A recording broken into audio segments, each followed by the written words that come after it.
அன்பர்களே, இன்று ஆடி மாத சஷ்டி. நாம் அந்தமான் போர்ட் பிளேயர் வெற்றிமலை முருகன் கோயிலுக்கு செல்வோம். அந்தமானின் தலைநகரான போர்ட் பிளேயரில் காந்தி பார்க் அருகில் ஆர்ஜிடி சாலையில் இந்த கோவில் அமைந்துள்ளது. இந்தியாவை ஆங்கிலேயர்கள் ஆட்சி செய்த போது குற்றவாளிகளை குடியமர்த்த அந்தமான் நிக்கோபார் தீவுகளை பயன்படுத்தினர்.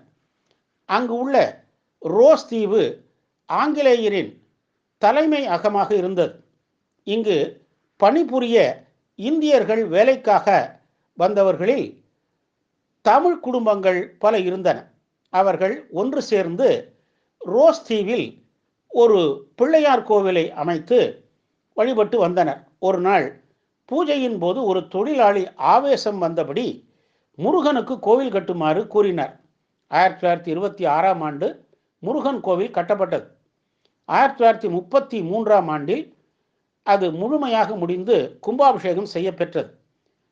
பல குடும்பங்கள் கோவில் வளர்ச்சிக்கு பொருள் உதவி செய்தனர்.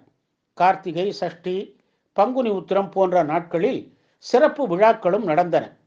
இந்த சூழலில் 2ஆம் உலகப் போர் ஆரம்பமானது. ஐரோப்பியர்கள், ஜப்பானியர்கள் முப்படை இந்த தீவுகளில் 1942 முதல் தங்கள் ஆட்சியை தொடங்கின. 1945 வரை நடைபெற்ற போரில் ஏராளமான வீடுகள், கட்டிடங்கள் தரைமட்டமாகி விட்டன. முருகன் ஆலயத்திற்கு எவ்வித பாதிப்பும் இல்லை.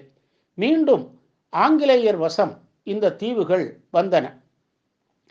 நிர்வாக தலைமை அலுவலகம் போர்ட் பிளேயருக்கு மாற்றப்பட்டது. முருகன் கோவில் மட்டும் ரோஸ் தீவில் இருந்தது.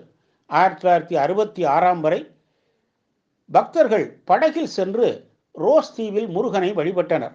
அதற்கு இயற்கை இடையூறுகள் இருந்தமையினால் 18/2/1966 அன்று ஆலயத்தை ரோஸ் தீவிலிருந்து போர்ட் பிளேயருக்கு மாற்ற முடிவு செய்தனர். நிர்வாக தலைமை ஆணையரும் போர்ட் பிளேயரில் முருகன் கோவில் கட்ட ஓர் இடத்தை முடிவு செய்து அனுமதி வழங்கினார். 1966ஆம் ஆண்டு கார்த்திகை மாதம் 12ஆம் நாள் ரோஸ் தீவிலிருந்து ஐதீக சாஸ்திர முறைப்படி புனித சிலைகள் கொண்டு வரப்பெற்று அரசு ஒதுக்கிய இடத்தில், அதாவது வெற்றிமலையில் பிரதிஷ்டை செய்து சிறு குடிசை அமைத்தனர். அதன் பிறகு பக்தர்களின் அரும் பெரும் முயற்சியினால் கோவில் கட்டப்பெற்று 1984, 1996, 2009, 2023ஆம் ஆண்டுகளில் கும்பாபிஷேகம் நடத்தப்பெற்றது. கோவில் புது பொலிவுடன் திகழ்கிறது. 18 படி கருப்பர், திருக்குளம், அரசமர விநாயகரை தரிசித்துவிட்டு 100 படிகள் ஏறி கோவிலை அடையலாம். கொடிமரத்தை அடுத்து பெரிய மண்டபத்தின் நடுவில் கிழக்கு நோக்கி வள்ளி தெய்வ யானை சமேத வெற்றிமலை முருகன் நமக்கு காட்சி தருகிறார். இவரை கண்கண்ட தெய்வமாக மக்கள் போற்றுகின்றனர். எக்காரியம் தொடங்கும் முன்பு இவரை வழிபடத் தொடங்குகின்றனர். முருகனுக்கு வலப்பக்கம் உண்ணாமுலை உடனாய அண்ணாமலையாரும் இடப்புறம் காமாட்சி அம்மனும் வீற்றிருக்கிறார்கள். மேலும் லக்ஷ்மி, குபேரர், பைரவர், ராதாகிருஷ்ணர், இரட்டை விநாயகர், நவகிரகம், சனி பகவான் சன்னதிகளும் தனித்தனியாக உள்ளன. தமிழர்களின் இல்ல திருமணங்கள் பெரும்பாலும் இக்கோவிலில் நடத்தப்படுகின்றன. பங்குனி உத்திரத்தை ஒட்டி 10 நாட்கள் பெருந்திருவிழா நடைபெறுகிறது.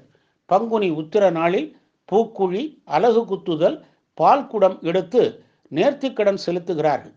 திருக்கல்யாணமும் நடைபெறுகிறது.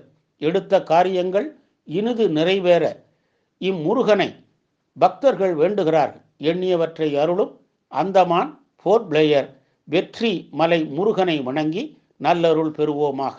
வெற்றிவேல், வீரவேல்.